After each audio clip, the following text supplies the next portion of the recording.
with culture up. Welcome to the Style and Vibes podcast with me, Michaela. I'll be giving you the inside scoop on music, fashion, culture, and more from Caribbean celebrities and tastemakers across the globe, pushing our culture with authenticity and, of course, style and vibes.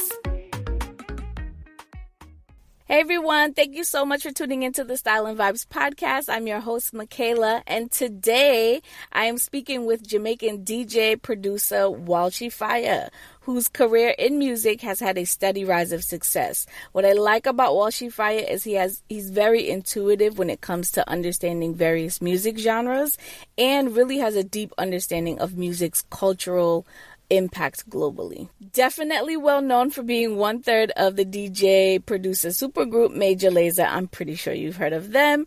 Walshy recently released his own album, Abeng, which is a project that brings together Caribbean and African artists on one project. We definitely talked about the influence of Afrobeats and Caribbean culture in our previous podcast, so make sure you guys check out that one if you haven't listened already.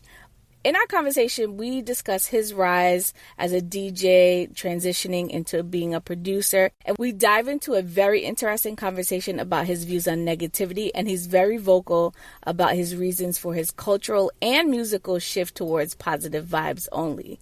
But first, I gotta share what I'm styling on and vibing to this week.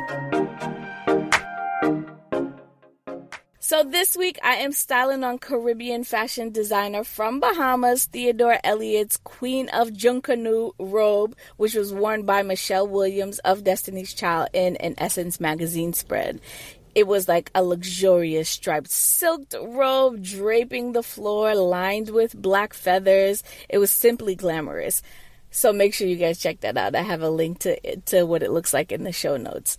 Speaking of Essence, they're doing a really great job of covering Caribbean culture. They've recently done a spread and some video coverage of Amanda Seales and Yvette Noel Shore in Grenada. They're both from Grenada, and just showcasing the culture, definitely hitting up some of the hotels.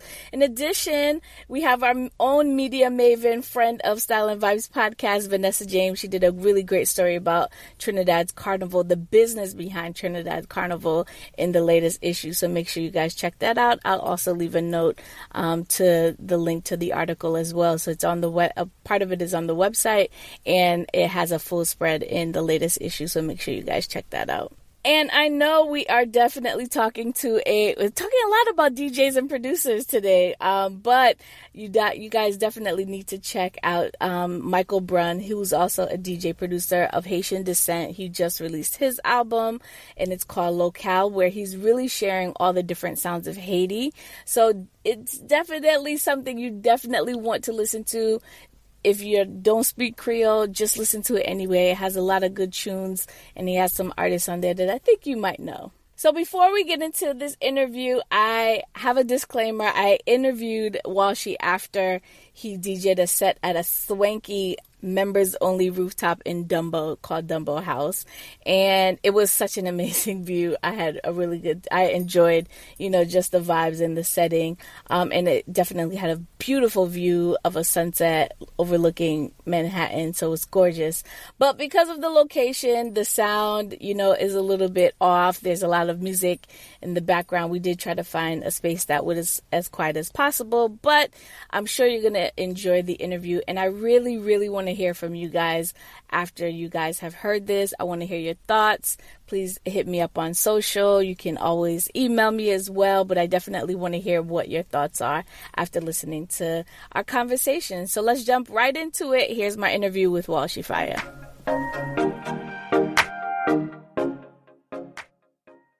So Walshy, how are you doing? I'm doing wonderful. How are you? I'm good. So we are in New York, beautiful Brooklyn. I know you were here yesterday. Yeah, this is not really Brooklyn to me, Yeah, this is like... Cross the bridge. Yeah, man, cross the bridge.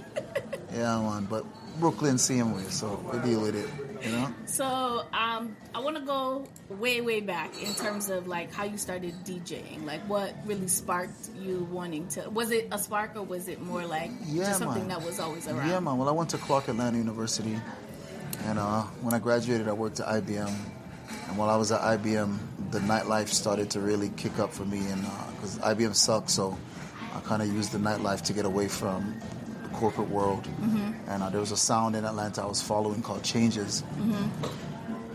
And one night their MC didn't show up, and we were friends, and they were like, yo, just chat, man, the dance would fly. But that was it. You know, I got bit by the bug then, and then I quit my job. You quit your job just to DJ? Yeah, man, just for start, just something that made me happy. Yeah. I was truly miserable at IBM. Yeah. Truly miserable. I can see how that would be a problem in terms of but you know, I've been blessed, man. I have a great family. Yeah. Where my dreams were, I was the first one in my family to graduate college, but at the same time, I knew I could always just go home and hit reset. Yeah. And there'll always be, my room will always be there. There'll always be a bed for me. And that's exactly what I did, is I just went home and just decided to try this thing. So what was your first piece of equipment that you bought? Well, I did enter one little competition where them did a giveaway turntable. Right? So I had to go over to my friend's house and practice scratching. And I couldn't afford turntables, so I was like, I'm going to win these. I ended up winning them. Right? I ended up winning them. And so I had turntables now. So I didn't purchase, I purchased records, you know, but I borrowed a lot of records. Yeah. And then I won these turntables. And so after that, I bought more records. And then I ended up meeting supergroups at a show called Stages. And they saw me play early. It's a crazy story. I went there at 9 o'clock with my own records before the show even set up, just to play. I didn't know anybody there. I didn't know anyone that was on the, promoters. But I knew that this was the biggest dance in Miami, and I knew that I had to be on it. And I also knew that everybody was going to show up star time. So I ended up DJing from 10 to 12:30. And this dance was so big that by 12:30 there was like 2,000 people there. 5,000 people by like 2 o'clock. So I was like, yo. So I rocked that party in the earlies, and all the promoters were like, man, my team is great. I don't even know who this guy is, but he's killing it. And mind you, no one showed up, so they would have had no DJ. So Bobby Chin and them were the headliners, Black China was. And so they met them that night, and then Bobby was like, yo, we need more selector, and I'm gonna just, So I ended up working with those guys, and then Dupes gave me my first, Serato equipment and stuff like that. So I've been blessed to be able to navigate stuff without really paying a lot of money. Yeah. So in terms of, growing up in Jamaica, you kind of had that sound system culture kind of embedded in you. Is there, that time that you first got on the microphone, who did you think about? Or did you think about anything? Or Yeah, man. Well, coming from Halfway Tree, sound system culture was so big in Halfway Tree, man. And just walk outside and it's beer nice. You had Skateland right there. And you had Halfway Tree Square always did have sound. Skateland used to have like Kilimanjaro and like Youth Man Promotion and like them Silverhawk and them sound there. And then in the square you'd have like Super D and some other sounds, Jam Rock sound, and some of them sound there. So I would always be like right near sound system, and I would always be able to get the vibe. So when I went to college, I had that in my mind, and when I first started MCing, I tried to emulate this guy that was playing a song called Travelers, called Juxi Killer. And so they ended up calling me Walshy Killer. People think it's from Bounty Killer, but it was from Juxi Killer. He had so much style and so much pattern that I was like, yo. So I used to try and sound like him. So he was the most influential person. And then eventually Sean Paul changed me into Walshy Fire. But yeah, man, that was like the beginning of everything with watching Travelers song. So thinking from back then to even now, how do you think the landscape has changed for not just Caribbean DJs, but just DJing in general? I mean, so much has happened. We're talking about mid-90s. We've got equipment. Is that your favorite era? Yeah, because I love the equipment and I love the music. I love the room. I love the attention and the focus on what was happening in the room versus now where everybody's scrolling in the room. We had attention and we had your focus. If you had a good party, you remembered it for months, maybe years, maybe your life. I remember parties that were great for that to now. That I remember my first time coming to New York City, and rest in peace, Dagger Don. He took me to a boat party with DJ Culture, who eventually hired me because of Dagger to work on at Beach Street Records. But I remember my first time coming to New York and hearing songs like Follow Me, hearing songs like Hot Music, hearing songs like Thank You Heavenly Father for the first time ever, and just being blown away at the response. I had never heard these songs, and here I am watching the place go fucking berserk over songs that never were a part of my world. Yeah. And so, like, I just remember Hot Music especially, because, the bass line kicks so hard, and it's such a loud song, and, the temperature of the boom, ba-doom, boom, boom, boom, boom, ba-boom, boom, boom, and just seeing everybody start to do a soul clap. First time I've ever seen a soul clap. There was like 2,000 people there, and everybody just knew to do it. And then it was like, bass line do it to this day. Bass line come in, everybody was doing some kind of dancing. So I watched that happen and was just like completely blown away. And I started to really understand that what I was used to was just this big. It was a much broader scope of music, and I was just like, I gotta learn it. So I got a job at Beach Street, and that really spawned my musical growth and understanding of genres outside of reggae and dancehall. And then that's what I think helped me become a part of Black China and a part of Major Lazer, because I wasn't just in this liquid box where nothing else was going. I was able to experience New York music, New York partying at what I consider the height of New York partying. So fast forward to Black China and Major Lazer. Like, how did even Major Lazer come about? I remember the first time hearing Major Lazer is in this liquor club called Jiggy Friday in the Bronx. With Scarrett Boy. And Scarrett Boy would play, and he doesn't play in dancehall anymore. Somebody but told he me was Sam such work an at Supreme. Somebody told me he works at Supreme. Scarrett Boy. Yeah, I think it's a lie though. He does gospel now. Yeah, he does gospel. He's a preacher. Yeah. But I definitely think what has happened with Major Lazer, and just to go straight to Major Lazer, I met Wes because he's from Florida. He was a fan of Black Chinese, so we were in the same circles.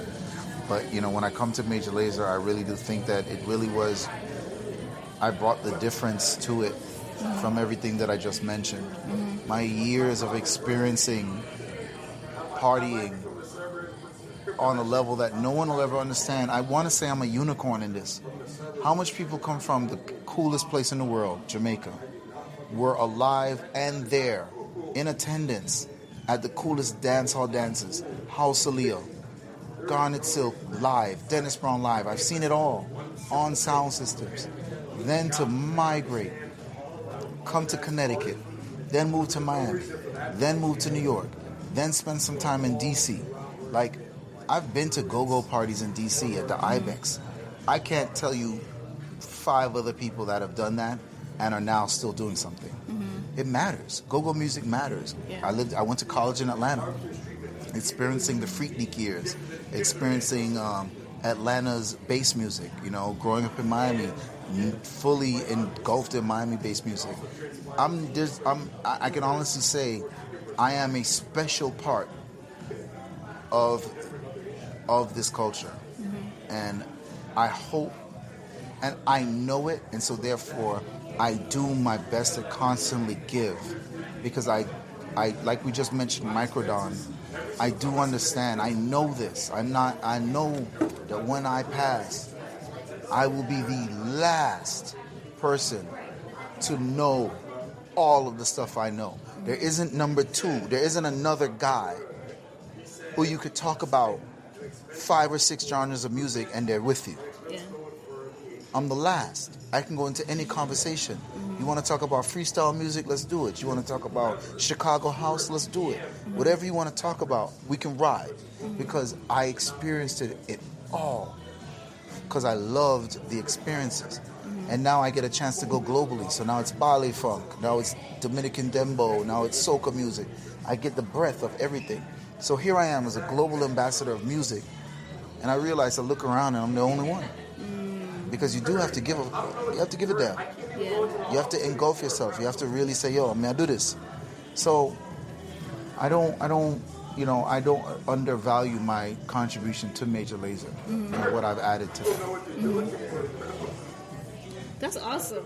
I'm like so engrossed. No, I'm sorry my answers are like this. No. I talk like this all the time. No. They make fun of me on Ebro now, because I talk so passionately. I got to figure out a way to stop, because I realize like it's long-winded sometimes and it just carries on. But hopefully everybody out there will feel what I'm saying. Yeah. Because I understand hearing it is one thing, but feeling it is a whole other thing. Yeah, most definitely. So in terms of having all of the success with Major Lazer and having each of you have your own kind of identity and projects, the latest one that you have, Abeng, is really a mashup, I guess, if you will, of like the sound of Afrobeats, and I say that loosely because I feel like there's multiple subgenres within that and a lot of the Caribbean sounds. And I was at your release party and you talked about the importance of making this specifically for Black people around the globe. And I've been listening to all the different genres over the last few years, and I even had a previous podcast as to why, Afrobeats is like the next movement, and I kind of feel like it's like the motherland coming back for all the sounds that it distributed across the globe and kind of taking it back in a way that is really impactful. So talk to me about the project itself, because you can't even listen to one song, because you kind of have to listen to the whole thing as in its entirety, because I think it actually, a lot of DJs do albums, but they're not a cohesive thread, and I feel like I can hear To be honest with you, not a lot of DJs do albums. I think it's really rare. I actually think Khaled sparked that for me, yeah. And I think like I No, sparked but if you go that back, for DJ other Clue did albums. Right, but that's a handful. We're talking about literally a handful. Funk Flex, Yes. doo-wop, SNS. Yes. Like it's not that Not many. but it's hard to do because It's very essentially difficult 'cause it's a compilation. you have to, And you have to get 20 artists to right. work But together. I can hear in the production, and a lot of times you can really hear when people are not recording together.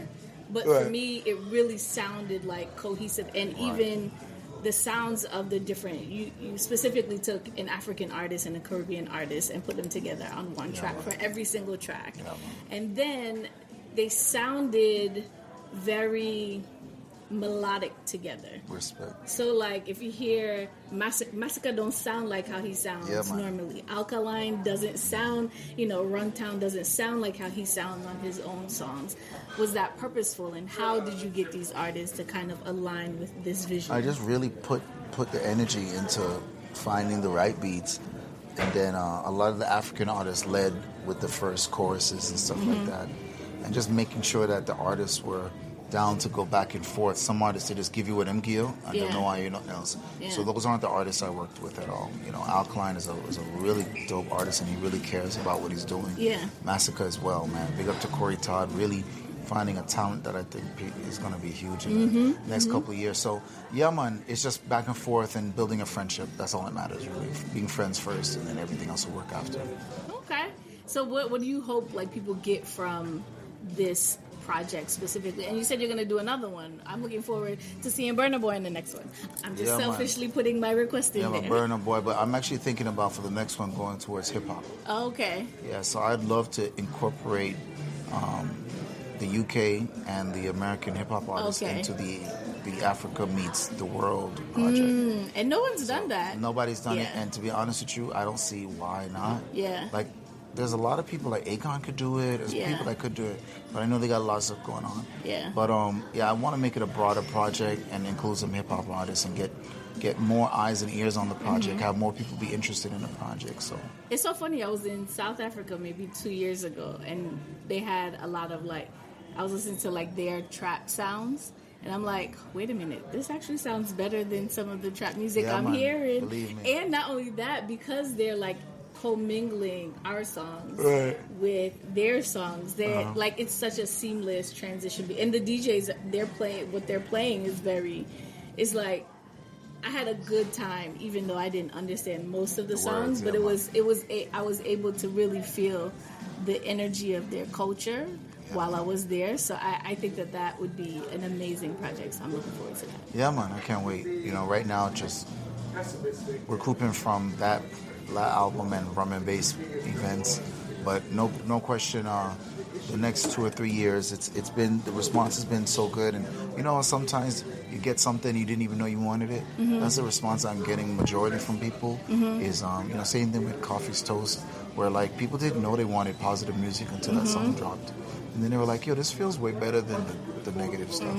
So we just have to keep the momentum going. The positive vibes. I like it. And I heard you say at the party as well that you are kind of taking the path of doing positive music. Yeah. Like what really, even coming from all the different genres, and we know a dancehall is, a beer gunman tune, girl this, girl that, like what kind of coming from that genre and kind of moving into a space, and I'll kind of tell you about a conversation I've had, I'm getting a little older, so like I have a daughter. Like, what do I play for her in the car? Like, back then, it was, like, a lot of innuendos. So, even though I heard those songs... You never really oversaw what they must say. Yeah. It's like when my mom and dad used to listen to a song called Stealing Love on the Side. Yeah. I never understand what Carlene Davis are singing about. Yes. But now as a big man, I'm like, yo, what kind of song this one? The song's straight about cheating. Yeah. But I didn't catch it right. Right. So like, but now tiny, it's whiny, so much more we never blatant. really get what they must say. Yeah. But now it's so raw and raunchy. And I was speaking to Lady Saw a couple of days ago, and she was like, yo, just keep doing your thing, So encouraging words, and I really do feel like what I'm doing is, there's a deeper conversation about it, and maybe one day I'll have that conversation on a platform where I can take an hour to talk about just this one topic. But, I do believe that the way we have been living is going to come to an end. I think that we've been in 400 years of a cycle, of a lifestyle, and we're still the products of that lifestyle. And I believe that we're coming out of that cycle now. I believe that, as I said, niggerism is about to end. And I also say for people who that word might scare, I will change it to negativisms. But for those that are in my circle, I'll say niggerism. When you watch a video where the guy standing on the corner, is selling drugs, like that's all going to go away. We won't see that in the next 20 years. I believe that we're going to have a line drawn, and you're going to have dumb niggas on this side, and they're going to kill themselves and go to jail, and then you'll have progressive people, African diaspora people on this side, and these people will all get wealthy and be super. We're talking about a real line in the sand where I believe that this side, everyone is going to run the world. You look at Obama, just imagine a whole world of Obamas coming. And then on this side, they're all dead in the jail. And that's just where we're at now. And I no longer want to participate in taking care of this side. I don't want to I don't even want to waste time helping this side, because I understand that they just won't get it. They just won't get it. For them, it'll just be that, And there's tons of people in this that are going to hear my music or hear me speak and be like, yo, I'm not on this side. Like, give me the hell. I'm going over on this side. Yeah. And when they come on this side, we're going to do our best to make sure they never go back on that side. Because some people are just worthless. And if you're not one of those people, you got to get away from those people. That's just how it is. You can't par with them. Are worthless because of their environment and or I don't even care anymore. You don't care? Okay. I may not care, because tons of people from the same environment where that's not worthless. Yeah. So what we have to know, we can't generalize, so we have to take it person by person. Yeah. And if each person that I can look at and say, they're worthless, he's just, whatever circumstances in his life have made him the way he is, he's only going to go to the grave or to jail. That's it. There will be no other way for that guy. And then I see somebody else that's like, yo, you know what? I do this because I have to, but I have enough sense to know that this only ends two ways. Yeah. So let me stop doing it. And then I'm on this side going, yo, we want you. We want you, man. We want you. We want you to add to this positive energy. We want you to contribute to this movement because we're all going to get rich legally, you know, and we're going to do big, major things. And you don't have to be over there, you know. So, you know, we know that that's the situation now. And basically, my main thing is that niggering is not going to have a safe zone, you know. London already has cameras everywhere. So if you're in dumb activity, where are you going to do it? Yeah. There's no way you're going to be able to rob someone anymore because there's going to be a camera everywhere. It's going to watch you walk up to the robber. It's going to follow you all the way home. And someone is just going to go, hey, you know, you robbed that guy down the street. Yeah, thank you. You know, dummy, there's cameras everywhere. And those guys are all going to get wiped out. All the dummies I don't know if you watch First 48. You know, all the guys that you're watching on First 48, you're like, what an idiot. Every show, you just say, what an idiot.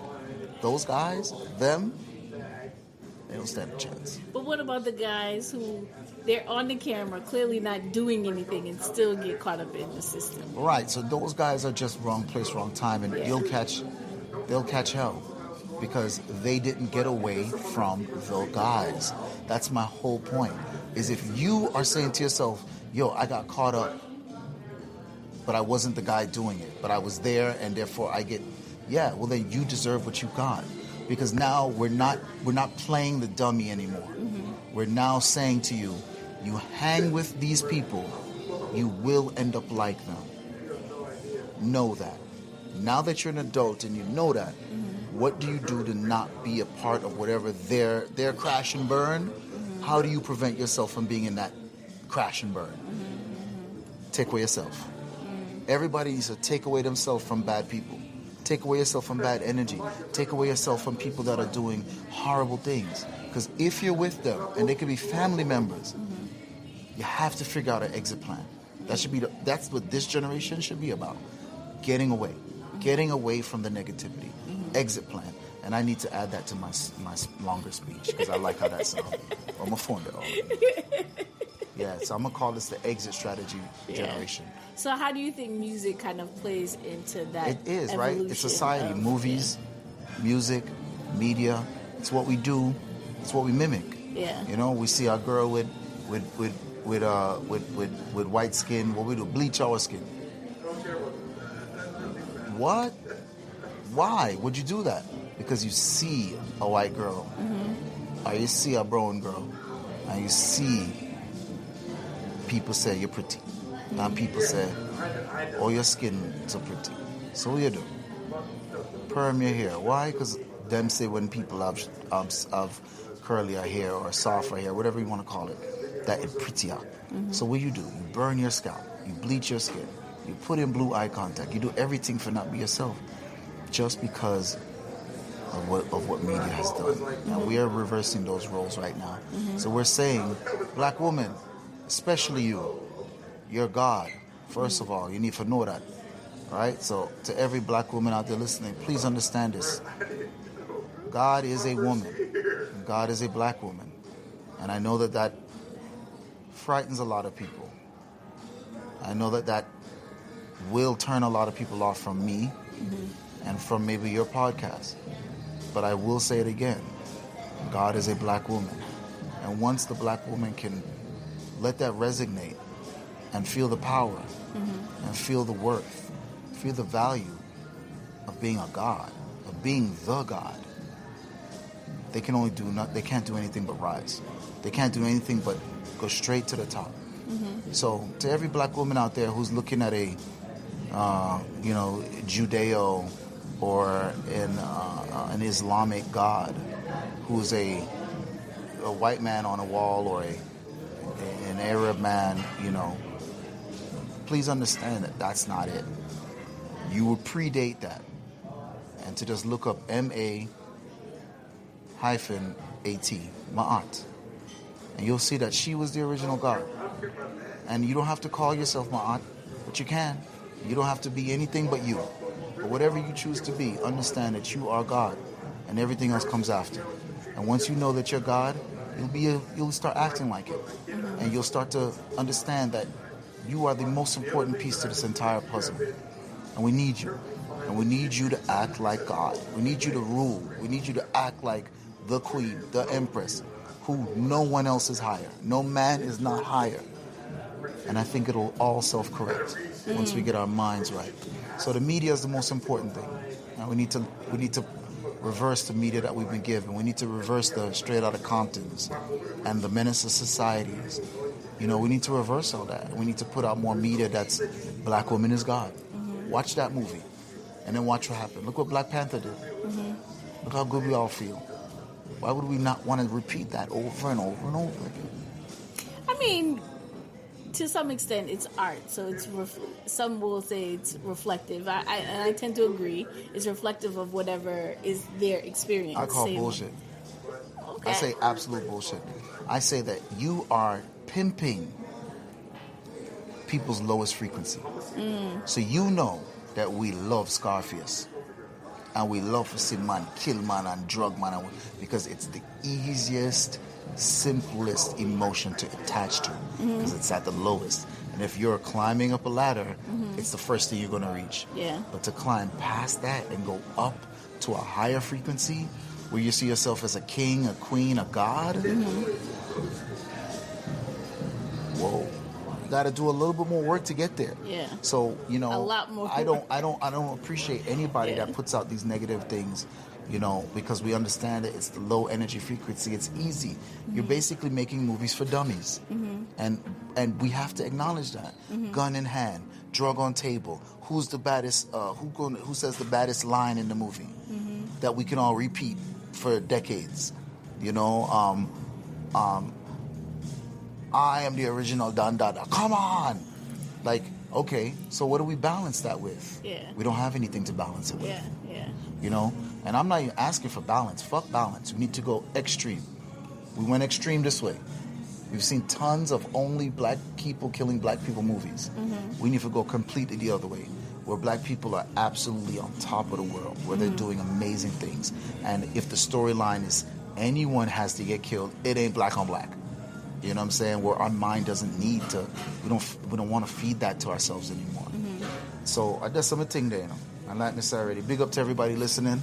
I hope you don't get turned off from what I'm saying, and I hope you can appreciate what I'm saying. But for those of you that do get turned off, I love you still, and I really hope your life is a great one. But me and you are no longer on the same side of the line. Yeah. I'm on this side of the line. Conviction. You have to have that. And I think having a clear understanding of what your path is what you're coming across to me. It's not necessarily... You're not always going to agree on the same exact points, and we'll get there eventually. I think we're all looking towards the same end goal. It's just how you get there is going to be very, very different for each individual. So I think that's important. And I think music specifically, I know we talk a lot about movies and books, but I think music is specific because it's something you hear repetitively. You can watch a movie one time and never go back to it. And even if you do, you never go back to that movie, your favorite movie, as many times as you go back to your favorite song. So I do understand your perception in wanting to put out good music that celebrates that higher vibration. So big up yourself. Yeah, man. And to everyone out there that's listening that's on the same side with me, I ask you to encourage everybody around you to participate in this movement. And participating in this movement could be simply not streaming negative songs. If the numbers for negative songs are high, people are going to make negative songs. Why? Because they are pimping you. Because they don't care about your life and your welfare. They care about their pockets. And if you are saying to them, I will pay for death, they will give you death. The moment they saw a coffee song, Toast, get 40 million views on YouTube, I guarantee you artists are now saying, I need to add positive music to my catalog. I need to do this because people clearly like this. So participate. Don't listen to the negative music. Don't watch the negative Black on Black crime movies. Because when those numbers drop, you'll see almost like a diamond just break through all this very well done, very creative, very good, positive, motivating, get money music. Like, let's get some success. So I do encourage everyone out there to participate in any way you can. I'll try to get the people there to participate. Yeah, man. So in terms of all the things that you're doing, what would you say is your favorite? DJing, producing? Yeah, well, DJing is always going to be... First? No, a love. A love. Maybe not first. Producing is now the first. Okay. But DJing is always going to be a love, even though DJing has tons of low moments. DJing sucks. What are those low moments? Well, DJing sucks more than it's good. Yeah. Right? And I don't know if you DJ, but anyone out there that DJs can attest to this. If you're DJing at a day party, you get a great crowd. If you're DJing at a night party, you get a horrible crowd. And we DJ more night parties than day parties. Yeah. Which means that we're in rooms. But I feel like there's more day parties now than ever. I would love that. But nah, still more nightclubs. You're still doing a Thursday, Friday, Saturday, Sunday night. Yeah, that's true. Which is still a shitty room of people. Yeah. It's the only place that you're going to find fights, drunk people taking off their shoes and stepping on glass. It's the only place that a man feels totally comfortable to grab a female's ass, knowing that the bouncers won't kick him out. Yeah. The girl, the most she'll do is scream and slap him. The environment is set up for this kind of degradation. The music is degrading, and therefore, what do you expect the behavior to be? Degrading. And I have to DJ in those rooms, and that sucks. So producing is my first love. So what else do you want to do that you haven't done yet? Well, I do events now, Rum and Bass being my event. Yeah. That I do globally. I'd like to start a record label. I'd like to manage artists. And I'd like to move on to other things, eventually owning a lounge or something. That's still that you still connect to music, but allow me to go to bed at 10 p.m. I want to watch. That's old people talking one day. Now you're bed at 10. Yeah, man. I want to watch Forensic Files. You want to know what's on Netflix this weekend? And go to sleep. That's never going to be your life. You know what, though? I think if I play my cards right, it can be a more part of my life than it is now. Okay. Now it's not a part of my life at all. And I feel the unhealthiness of it. I feel the ears hearing nothing but nigga kill nigga, nigga, nigga, nigga, nigga, we gonna kill another nigga, where my bitches, hoes, bitches and hoes, bitches, hoes. I hear my ear vibrating and saying this vibration is horrible. Yeah. So I don't want to be there for much longer. Yeah. But I'll participate in producing stuff that balance that vibration. Yeah. But I think you've paid your dues enough to say, like, you can pick and choose exactly what you want to do. Man, I do my thing, so I'm there, but at the same time I realize it's not for me anymore, it's for everybody following me. Yeah. Like I said, I feel like I am a unicorn, and I feel like I'm the last of. And rest in peace to Microdon. I can't believe we just found that news out today. I know. You just told me that, and I Microdon, one of the last ones. We're one of the last ones to really entertain people with love. So I recently just watched The Godfather on Netflix. If you haven't watched it, please watch it. Long time watching. It's about Clarence Avant. Is that his name? So essentially, he kind of came up in the music industry, and his whole thing is helping people. And it was very inspiring because he just helped people just to help people. And he got money along the way. This is dating back to like Quincy Jones. Yeah, the 40s, 50s. Yeah, and he's spanned like right up to like Diddy and Ludacris's management. So I had never heard of him before, but people kept talking about this documentary. And I love music documentaries. So I think, what would you say is your legacy that you're leaving behind for the next generation? Like, I don't know yet. We'll see. I just want to keep doing what I'm doing. Yeah. And hopefully somebody else can put that into words. But I'm not worried about that. I just know what I'm doing is right. So in terms of your vibes. Like, I know you're on your positive vibes. Some artists that you are really in tune with now. I know Coffee I want. No, but I actually wouldn't call any artist names. Yeah.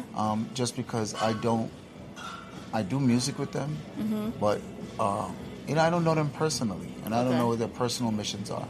But we're going to work with every artist that has a little bit of something in them that can help contribute to this movement. Okay.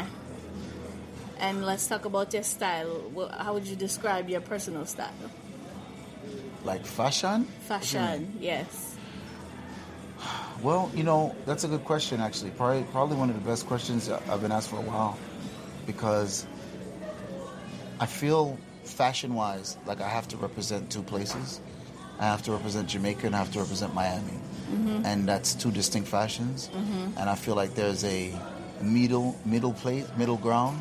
But like Miami's like Kingston 14, like yeah, it's more like Cuba 1. Yeah. True. But, I guess we'll go Fort Lauderdale. Yeah, but like coming from Miami and never going to Fort Lauderdale ever, I have no clue what Fort Lauderdale looks like. Are you serious? Yeah, man. So let's be very clear. I'm from the 305, not the 954. Excuse. Big up the 954 still, but you don't know already, man. I'm not one of those guys from Lauderdale saying Miami. I grew up in Carroll City, went to North Miami Beach High School. Yeah. So when we realized, so that the 80s and the 90s hip hop in Miami was so fashionable. I incorporate that with the 70s, 80s, and 90s dancehall fashion. Okay.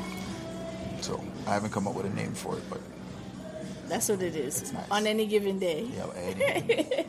All right. Well, thank you so much for taking the time to talk to me today. I really appreciate it. And definitely looking forward to whatever you got coming next. Man. Respect, guys. And everyone, stream that album, man, and tell me what you think. Abeng. Thanks for listening to the latest episode of the Style and Vibes podcast. If you like what you hear, and I know you do, share it with your friends and family. If you want more, make sure you visit styleandvibes.com and follow us on our social channels, Twitter and Instagram @Style and Vibes. Until next time, Leah Tommy Peeps.